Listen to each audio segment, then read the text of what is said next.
Is it easy for this patient to find you, trust you, and then reach out to your practice to book an appointment? Or is that less likely? If someone is aware of their issue, but maybe they have talked to someone who recommended you, so they are actually not looking for just any old practice, but they're actually specifically looking for yours, is your website a headwind or a tailwind?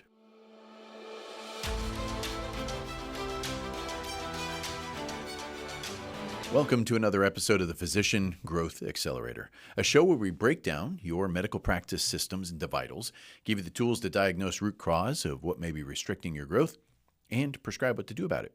I'm your host, Zed Williamson, and I believe that everything you and I experience in our lives, it is all the perfect outcome of our current systems. And the power that can come from that belief is that means that if you don't like the current outcome, we just have to take a step back and tweak the system to create the outcome we do want. I want to tell a quick little story.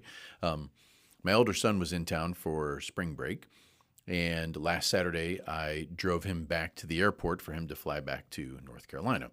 Now, I live across a gigantic lake near the city of New Orleans, and there's a bridge that crosses that lake. Big surprise.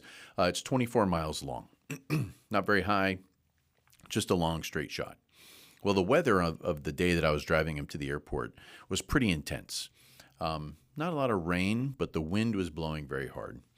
And as we're crossing what's called the causeway, you could see the waves of the water were very large, and they were crashing in the direction going against us. So in other words, we were driving into the wind. So as a driver of the car, I see the waves crashing. I can see based on what direction they're going that we're driving straight into the wind. I can see that they are huge waves compared to normal, so I know that there's something different there. So it just made me curious about how powerful this wind was. So I started to pay attention to my drive. I took my foot off the gas a little bit, and I noticed the car, I believe, slowed down faster than what it would normally do, which would make sense if we're going into a headwind.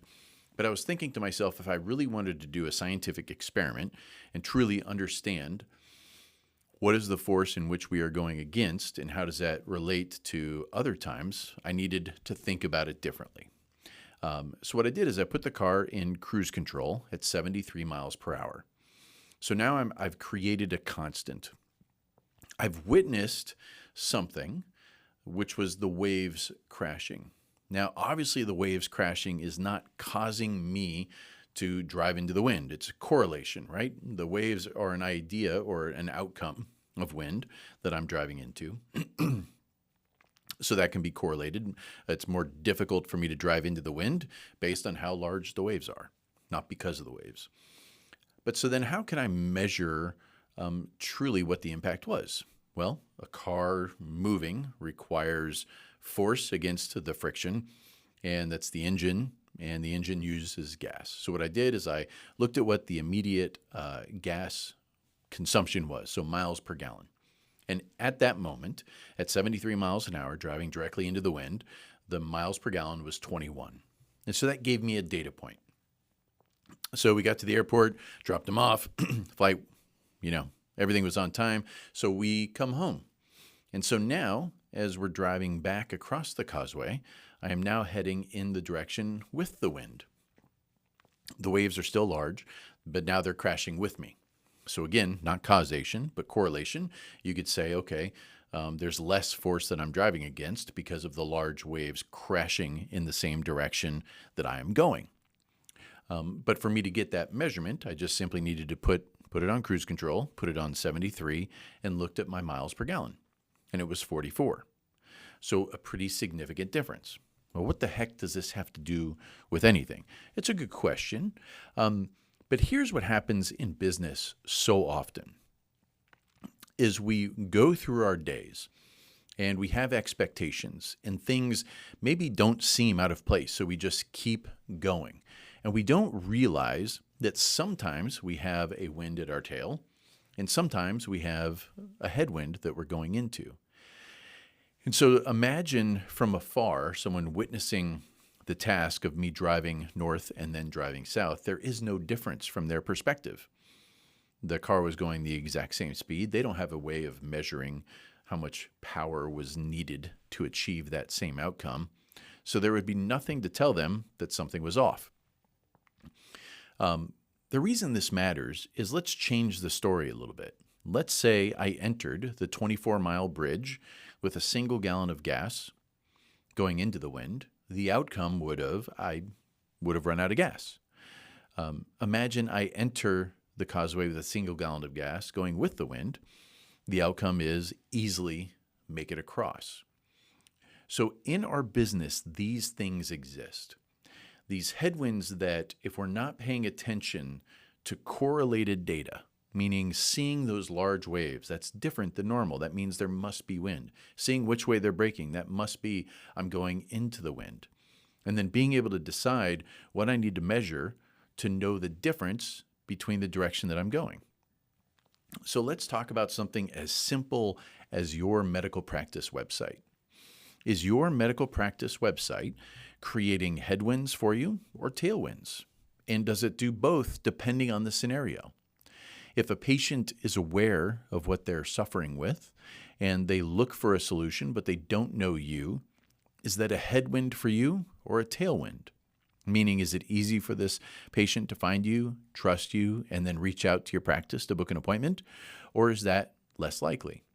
If someone is aware of their issue, but maybe they have talked to someone who recommended you, so they are actually not looking for just any old practice, but they're actually specifically looking for yours, is your website a headwind or a tailwind? Is it easy to find you? And if they do find you, is it easy for them to connect with the practice and schedule that appointment so you can help? Now imagine just the website, just that one little piece is basically one of about 20 different gaps that a patient has to make it through for you to be able to see them in your office. They have to be aware, they have to search, they have to find, they have to trust, they have to attempt to connect, the connection has to happen, an appointment has to book, they have to show, they have to not cancel. All these things can be little itty-bitty points of headwind or tailwind for your practice. So when you think about what you see every day, what can you look for that is the correlated data points to help you understand, are we moving into something more difficult than I'm aware of? And what measurements can you put in place to really understand what gas mileage you're getting going against the wind or going with the wind? I know it's kind of a strange story. I hope it's helpful in helping you think about what to measure, what to pay attention to, because there's so many things under the surface happening that is part of this system that I told you is the perfect outcome that you're experiencing. So if you don't like the outcome that is perfect, then we need to understand what these things under the surface are doing and how it's impacting that specific outcome. If you ever want to learn more about the Physician Growth Accelerator, go to physiciangrowthaccelerator.com. An easy way for you to kind of get started on your own is do the vitals diagnostic. It's a quick quiz for you to identify where there might be problem points in your practice, constraint that's holding you from achieving the growth that you want to in your practice. Or always feel free to reach out to the Physician Growth Accelerator team. And with that, we'll see you next time on the Physician Growth Accelerator.